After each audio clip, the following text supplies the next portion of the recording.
Coops, eksakto 7:20 ng umaga nung pasukan tayo ng unang booking natin.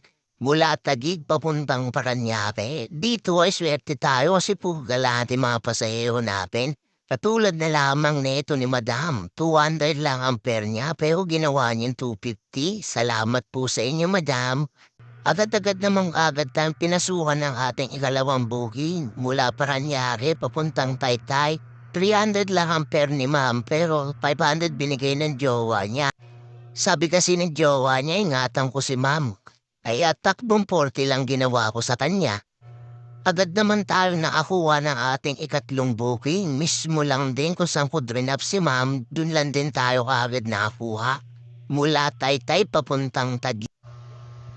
Dito, pagka-drop ko kay ma'am, ay binigyan niya ako dito ng tip na 50 pesos. Maraming salamat po sa inyo, ma'am. Mag-iingat po kayo. Sa mga sandaling ito, hindi na tayo nakakuha ng booking dito. Nagkaroon kasi na aberya itong preno natin sa harap. Nag-leak yung brake fluid. Delikadong ipipilit. Gusto pa sana akong tulungan dyan ni Paps pero yung mismong brake hose ko na pala ang may problema. Nag-leak na yung brake fluid. Hindi na kumaagat yung preno sa harap. Masyado ng delikado. Kaya sa oras na to, nagdesisyon na lang ako na umuwi na lang muna. Marami pang booking pero kailangan natin magpahinga.